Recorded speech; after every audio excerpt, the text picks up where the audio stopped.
العالمین والصلاة والسلام علی اشرف الانبیاء والمرسلین وعلی آلہ وصحبہ اجمعین، اما بعد۔ آج تیسرے پارے کا خلاصہ بیان کیا جائے گا۔ اس میں کچھ واقعات بیان ہوئے ہیں توحید پر اور ایمانیات پر دلائل پیش کیے گئے ہیں، اور دنیا اور آخرت کا موازنہ، سود کی حرمت کا بیان، انفاق فی سبیل اللہ کی فضیلت اور اہمیت، پھر اس کے بعد مریم اور عیسیٰ علیہ السلام کا تذکرہ، کاروبار، تجارت اور لین دین کے مسائل، اور کچھ یہودیوں کی سازشوں اور کتمان حق کا اس میں بیان ہوگا انشاءاللہ۔ اس پارے کی ابتدا میں اللہ رب العزت نے رسولوں کا تذکرہ کیا ہے کہ اگرچہ سارے رسول برگزیدہ ہیں اور سارے ہی معصوم عن الخطا ہیں، قابل احترام اور معزز ہستیاں ہیں، لیکن اس کے باوجود اللہ رب العزت نے درجات میں بعض رسولوں کو بعض پر فوقیت اور اہمیت دی ہے۔ پھر اللہ رب العزت نے توحید کا تذکرہ کیا، اور اللہ نے اپنا تعارف کروایا ہے، اللہ نے اپنی پہچان کروائی ہے۔ قیامت تک آنے والے انسانوں اور جنوں کو یہ بتلایا کہ آپ کا معبود جس کی آپ نے عبادت کرنی ہے، جس کو مشکل وقت میں آپ نے پکارنا ہے، دعائیں کرنی ہیں، اس کی صفات، اس کے کمالات، اس کی خوبیاں کیسی ہونی چاہیے۔ آج اگر مسلمانوں کو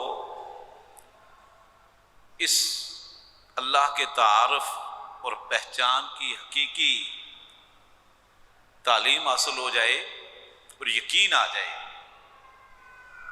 تو دنیا کے اندر مسلمان سرخرو ہو سکتے ہیں، کامیاب و کامران ہو سکتے ہیں۔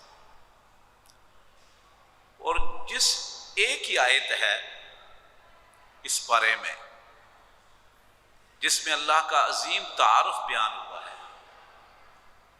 اور اسی تعارف کی وجہ سے اس آیت کی بہت عظمت ہے، جسے آیت الکرسی کہا جاتا ہے۔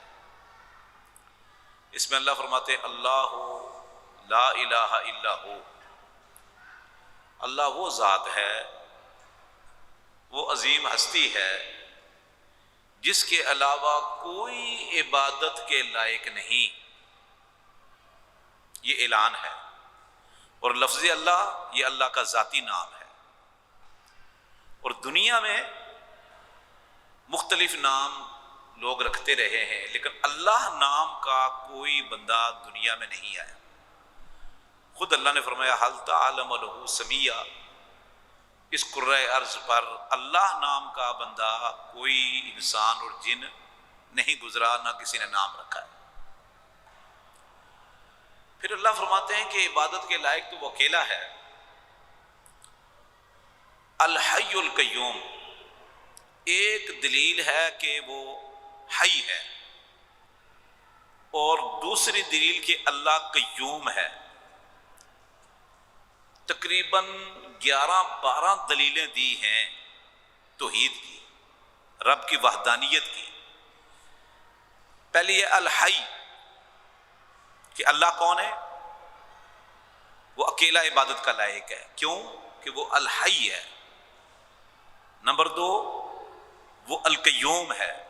نمبر 3، اسے اونگ تک نہیں آتی۔ نمبر 4، ولا نوم، نیند بھی نہیں آتی۔ پھر زمین و آسمان کی ساری مخلوق اس کی ہے۔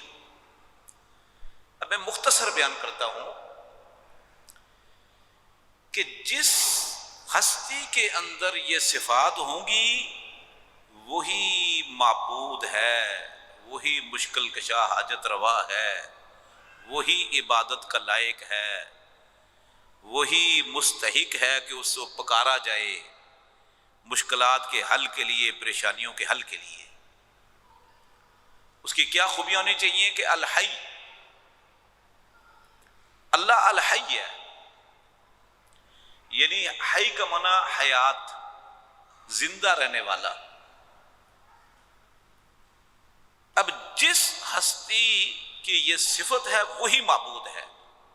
اس کا معنی یہ کہ جو موت کے سامنے بے بس ہے وہ مشکل کشا حاجت روا نہیں، وہ عبادت کے لائق نہیں۔ القیوم کہ دوسروں کو بھی قائم دائم رکھنے والا، ساری دنیا اللہ کی محتاج، اللہ کسی کا محتاج نہیں۔ تو ثابت ہوا کہ جس کو موت آئے گی، سمجھ آ رہی ہے، وہ معبود نہیں، عبادت کے لائق نہیں، وہ مشکل کشا نہیں۔ اور جو اپنے آپ کو خود قائم دائم نہیں رکھ سکتا وہ دوسروں کو کیسے قائم دائم رکھے گا؟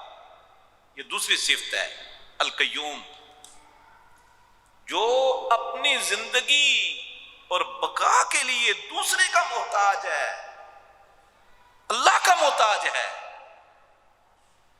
وہ دوسروں کے مسائل کیسے حل کرے گا؟ تیسری صفت کہ اس کو اونگ بھی نہیں آتی، نیند بھی نہیں آتی۔ چوتھی دلیل اللہ نے یہ بتلایا کہ دیکھو 24 گھنٹے دن رات بر و بحر میں، فضاؤں میں، جب بھی چاہو رب کو پکارو، اپنے معبود کو پکارو، اللہ کو پکارو۔ یہ دل میں تصور نہیں رکھنا کہ اس وقت تمہارا رب سویا ہوا ہوگا۔ اللہ کے علاوہ کوئی ایسی ہستی نہیں جس کو نیند نہ آتی ہو، اونگ نہ آتی ہو۔ اور جس کو نیند اور اونگ آتی ہے وہ عبادت کے لائق نہیں۔ کہ جس ٹائم آپ کسی کو پکار رہے ہوں مشکل کے لیے، پریشانی کے لیے، مسائل کے حل کے لیے، وہ اونگ رہا ہو، سویا ہوا ہو، کیسے مشکلات حل کرے گا؟ اور اللہ کے علاوہ یہ کسی کی صفت نہیں ہو۔ لہو ما فی السماوات والارض من ذا الذی یشفع عندہ۔ تو یہ ساری باقی کی صفات بھی اللہ کی ہیں کہ جس ہستی میں یہ صفات نہیں وہ معبود برحق نہیں۔ اچھا، یہ کوئی 10-12 دلیلیں دی ہیں، ایک سے ایک بڑھ کر دلیل ہے رب کے اکیلے ہونے کی اور مشکل کشا ہونے کی۔ اس کے بعد کیا فرمایا؟ فَمَن يَكْفُرْ بِالطَّاغُوتِ وَيُؤْمِن بِاللَّهِ فَقَدِ اسْتَمْسَكَ بِالْعُرْوَةِ الْوُثْقَىٰ لَا انفِصَامَ لَهَا۔ جس نے کفر کا انکار کیا، طاغوت کا انکار کیا، طاغوت سے، کفر سے، اللہ کے علاوہ معبودان باطلہ سے برات کا اظہار کیا، اس نے مضبوط کڑا تھام لیا، وہ مضبوط توحید پر آ گیا۔ اتنا مضبوط کڑا تھام لیا کہ ٹوٹے گا نہیں انشاءاللہ، یہ ٹوٹے گا نہیں۔ پہلے کفر بالطاغوت، پھر ایمان باللہ۔ پہلے غیر اللہ سے برات کا اظہار، لا تعلقی کا اظہار، دل سے تمام باتوں معبودان باطلہ کی محبت نکال دینا، تب جا کر ایمان مکمل ہوتا ہے۔ یہ کہ رب پر بھی ایمان رہے، دوسروں پر بھی رہے، پھر توحید نہیں۔ اس کے بعد پھر اللہ رب العزت نے یہ فرمایا کہ اللہ مومنوں کا ولی ہے، اللہ ولی الذین آمنوا، اللہ مومنوں کا دوست ہے، مددگار ہے۔ پھر ابراہیم علیہ السلام کا بادشاہ وقت جابر ظالم بادشاہ کے ساتھ جو مکالمہ ہوا، مباحثہ ہوا، اس کا تذکرہ ہے. وہ ستاروں کی پوجا کرنے والا تھا. اور ابراہیم علیہ السلام کی قوم ستارہ پرست تھی. ستارہ پرست، آواز آ رہی ہے؟ ستارہ پرست تھی، ستاروں کی پوجا کرنے والے. اسی لیے آگے آئے گا ابراہیم علیہ السلام نے فرمایا کہ یہ ستارہ ہے، یہ میرا معبود ہے. وہ گیا دوسرا ستارہ، پھر چاند ہے، پھر یہ میرا معبود ہے، پھر وہ اونٹ گیا، پھر سورج. تو وہ سورج چاند ستاروں کی پوجا کرنے والے تھے، ستارہ پرست. آج بھی مسلمانوں کے اندر بھی ستارہ پرست ہے، ستاروں کی پوجا کرنے والے. ٹھیک ہے، یہ جو نجوم کہتے ستاروں کو، علم نجوم سیکھ کر ان سے پھر خبریں معلوم کرنے والے. آپ کا ہفتہ کیسا رہے گا، یاد ہے نا اخبار میں، آپ کا ہفتہ کیسا رہے گا. یہ ستارہ پرست ہیں، ستاروں کی پوجا کرنے والے. آپ کا سٹار کیا ہے نام کا، آپ کا ستارہ کیسے ہے، آپ کے نام کا ستارہ کون سا کس برج میں داخل ہوا، یہ ستارہ پرستی ہے ساری. اور اللہ کے نبی صلی اللہ علیہ وسلم کی حدیث ہے کہ جس نے علم نجوم سیکھا، من اقتبس علم من النجوم فقد اقتبس علم من السحر. جس آدمی نے علم نجوم سیکھا اس نے گویا کہ جادو سیکھا. بڑا گناہ ہے یہ کبیرہ. بہرحال ابراہیم علیہ السلام کا مناظرہ اس سے ہوا تو اس نے کہا جی میرا اللہ تو وہ ہے جو مشرق سے، میرا اللہ وہ مارتا ہے زندہ کرتا ہے. ابراہیم علیہ السلام نے کہا میرا اللہ یہ کرتا ہے، وہ کہتا ہے یہ بھی کرتا ہوں. ابراہیم علیہ السلام نے فرمایا میرا اللہ مشرق سے سورج کو طلوع کرتا ہے، مغرب میں غروب کرتا ہے. تو یہاں وہ ناکام و نامراد ہو گیا. اس کو پتا تھا کہ اگر میں نے کہا کہ یہ کام میں کرتا ہوں، ابراہیم علیہ السلام نے اللہ سے دعا کرنی ہے کہ کام الٹ ہو جائے گا، میں پھنس جاؤں گا. اللہ مغرب سے بھی طلوع کر سکتا ہے، لہذا خاموش ہو گیا. پھر اس کے بعد ایک آدمی کا تذکرہ ہے جو کسی بستی سے گزرا اور اجڑی ہوئی تھی بستی، بالکل ویران، کھنڈر بن چکے تھے، جس طرح کہ آپ کے ملک میں یہ موجو دڑو وغیرہ ہے. وہ کہنے لگا یہ کیسے دوبارہ آباد ہوگی. اللہ نے اس کو موت دے دی. 100 سال وہ گدھے پر سفر کر رہے تھے، کھانا بھی ساتھ تھا. 100 سال بعد اللہ نے زندہ کیا اور اللہ نے پوچھا کہ بتاؤ اب دوبارہ تم زندہ ہو گئے ہو، اس طرح میں ان کو زندہ کروں گا. پھر گدھے کی طرف دیکھو، ہڈیاں بوسیدہ ہو چکی تھی، کھال ختم، گوشت ختم، گدھے کی بوسیدہ ہڈیاں پڑی ہوئی تھی. اللہ نے فرمایا دیکھو کس طرح اس پر گوشت چڑھتا جائے گا، اور یہ کھڑا ہو کر بیٹھ گیا اور کھانا بالکل تر و تازہ.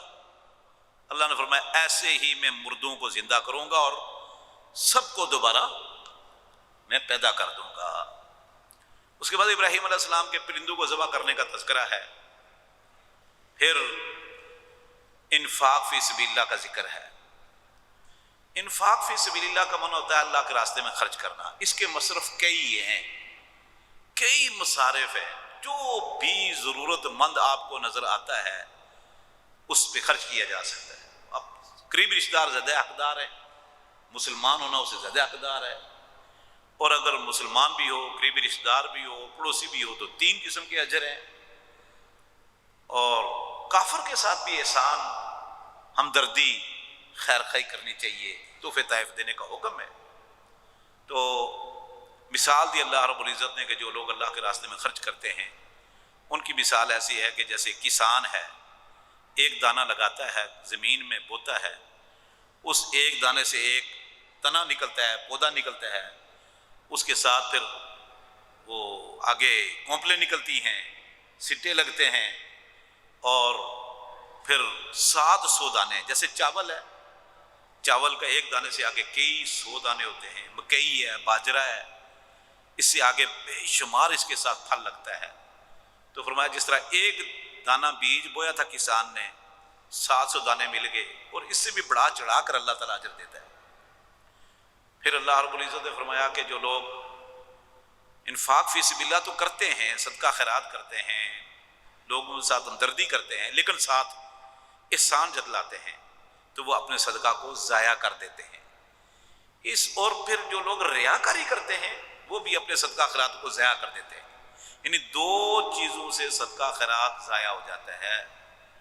انفاق فی سبیل اللہ کا اجر ختم ہو جاتا ہے۔ ایک احسان جتلانا اور دوسرا ہے ریاکاری کرنا۔ فرمایا دونوں کی مثال ایسی ہے جیسے کسی پتھر کے اوپر کاشتکاری کرنے والا، پتھر پر مٹی پڑی ہوئی تھی، اس نے یہاں بجائی شروع کر دی، کاشتکاری شروع کر دی، بارش ہوئی، سب صاف چٹیل میدان، کچھ نہیں حاصل ہوگا۔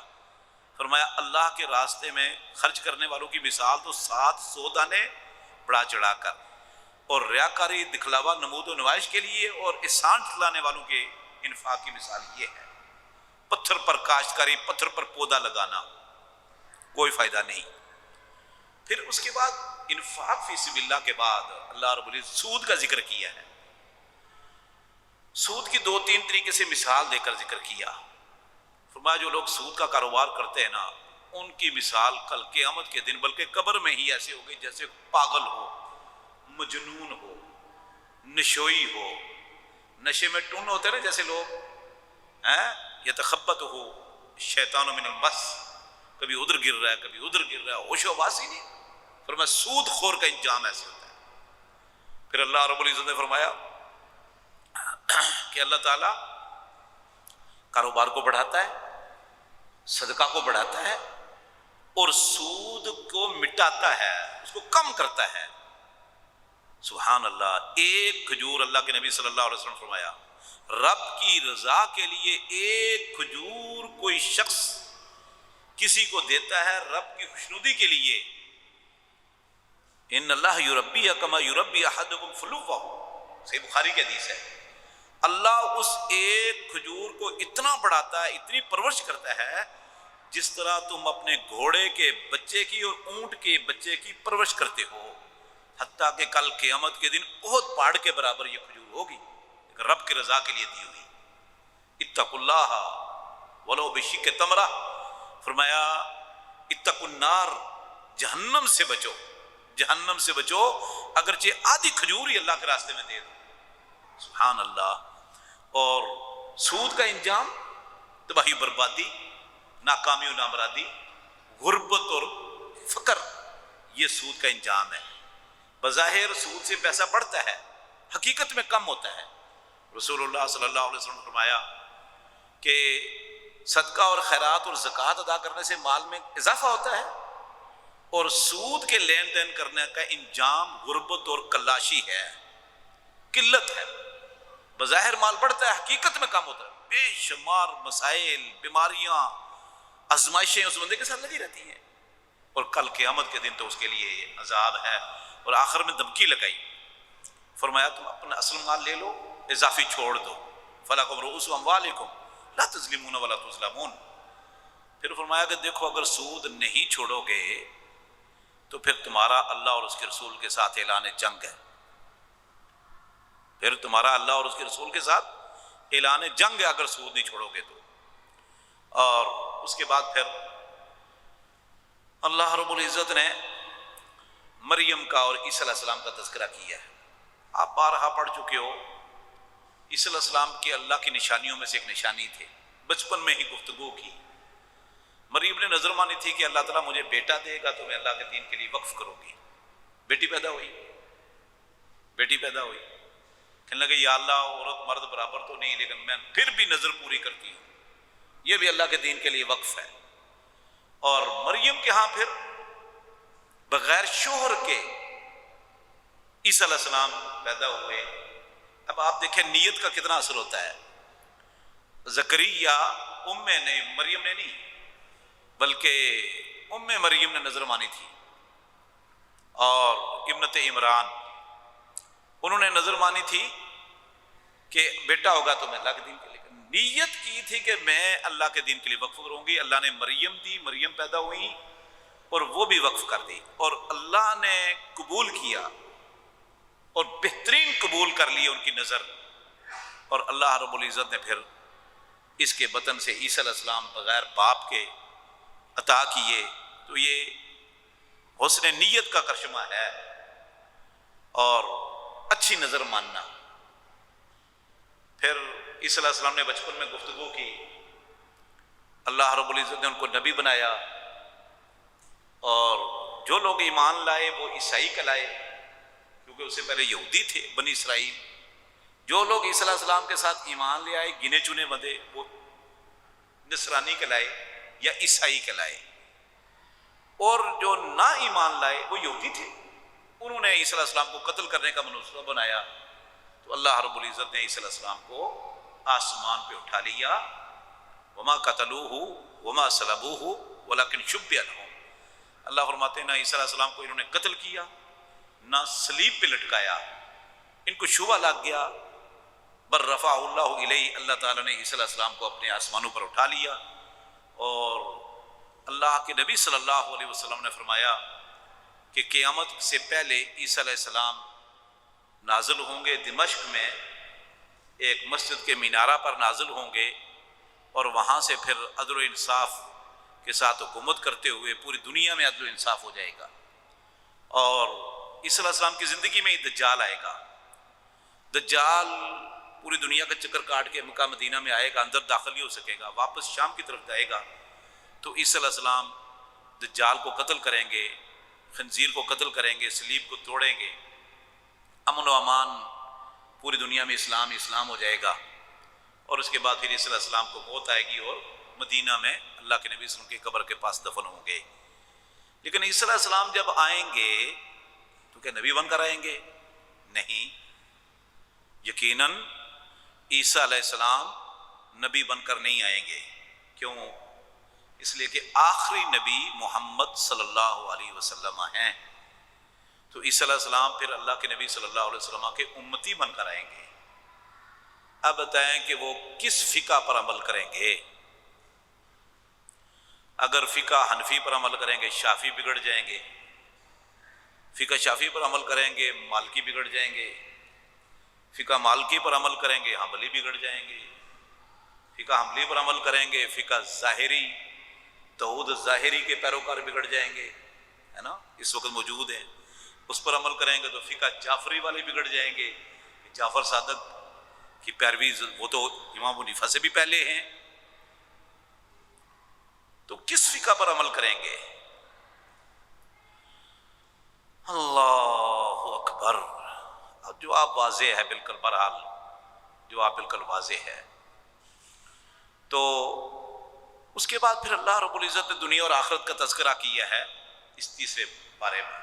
زُيِّنَ لِلنَّاسِ حُبُّ الشَّهَوَاتِ مِنَ النِّسَاءِ وَالْبَنِينَ وَالْقَنَاطِرِ الْمُقَنطَرَةِ مِنَ الذَّهَبِ وَالْفِضَّةِ وَالْخَيْلِ الْمُسَوَّمَةِ وَالْأَنْعَامِ وَالْحَرْثِ, جتنی چیزیں نا پرکشش کھینچنے والی اپنی طرف انسان کو, مرد عورت کو, ان کا تذکرہ کیا. اور سب سے پہلے عورتوں کا تذکرہ کیا. انسانوں کے لیے پرکشش کھینچنے والی چیزیں مزین کر دی گئی ہیں, خوشنما بنا دی گئی ہیں. ان میں سے من النساء عورتیں, والبنین بیٹے ہیں, سونا چاندی ہے, کھیتی باڑی ہے, بنگلے محلات ہیں, گھوڑے ہیں, دولت ہے. اور اللہ فرماتے ہیں یہ دنیا کی ساری چیزیں ہیں, اللہ کے پاس جو ہے وہ اجر ہے, وہ ثواب ہے, وہ آخرت ہے, وہ جنات تجری من تحتها الانہار ہیں. اور یہ بہت بہتر ہے کیونکہ دنیا کی چیزیں چھوٹ جانے والی ہیں, آخرت ہمیشہ ہمیشہ رہے گی. اس کے بعد پھر یہودیوں کا اللہ رب العزت نے تذکرہ کیا کہ کس طرح یہ سازشیں کرتے ہیں, حق کو باطل کے ساتھ خلط ملط کرتے ہیں, حق کو چھپاتے ہیں. اور ایک ان کی یہ سازش تھی کہ وہ اپنے لوگوں کو کہتے تھے کہ اچھا یہ دیکھو کتنی بڑی سازش ہے, خوفناک, یہ پلاننگ ہے, منصوبہ ہے, ٹھیک ہے, ایک یہ ہیلا ہے. ہیلا میں نا یہودی بہت ماہر تھے, ہیلا سازی میں, چکر اور ہیرا پھیری میں بہت ماہر تھے. انشاءاللہ آگے آ رہا ہے وہاں میں بیان کروں گا. یہاں میں ان کا ایک ہیلا ہے. انہوں نے لوگوں کو کہا کہ اس طرح کرو, مدینے کے لوگوں کو دن کو نا مسلمانوں کے ساتھ بیٹھ کر کلمہ پڑھ لیا کرو. کہتے یار واقعی اسلام میں بڑی خوبیاں ہیں, اسلام بڑا اچھا دین ہے.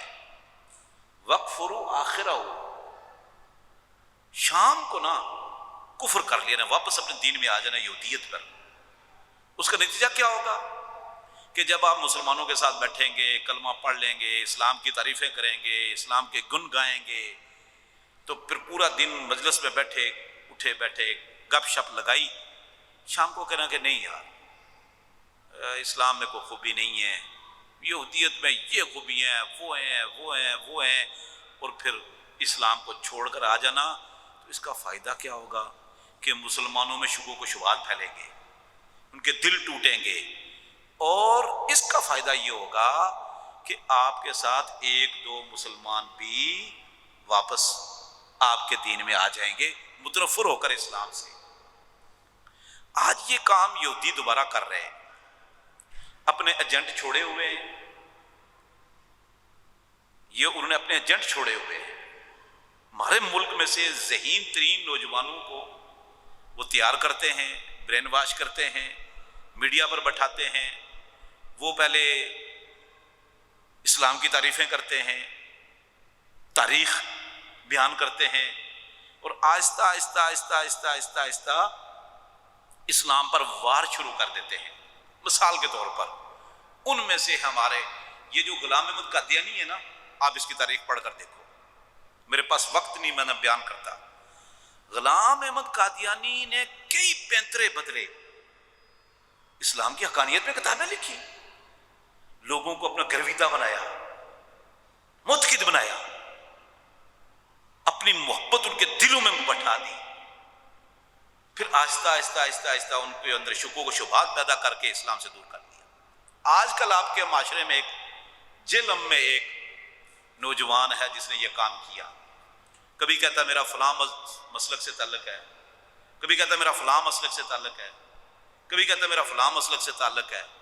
وہ بھی غلام احمد قادیانی کی طرح پینترے بدلتا گیا، پینترے بدلتا گیا بدلتا گیا بدلتا گیا، پھر اسلام کی حقانیت میں، توحید پر، سنت پر، اور جب نوجوانوں کے ذہن میں بھی قرآن کی آیتیں پڑھتا ہے، حدیثیں پڑھتا ہے، اور کہتا ہے میں قرآن حدیث پر عمل کرتا ہوں، میں اتنے راستے بدل کر، اتنے منہج بدل کر، اتنے فرقے بدل کر میں یہاں پہنچا ہوں، یہ قرآن کی آیتیں پڑھتا ہے بھائی، حدیثیں پڑھتا ہے۔ پھر قرآن کی آیتیں اور حدیثوں کا اپنا مطلب نکالنا شروع کر دیا غلام احمد قادیانی کی طرح۔ غلام احمد قادیانی بھی تحریف کرتا تھا، تعویل کرتا تھا، قرآن کی آیتوں کو گمانا، حدیثوں کی تعویل، من مانی تعویل اور جھوٹ۔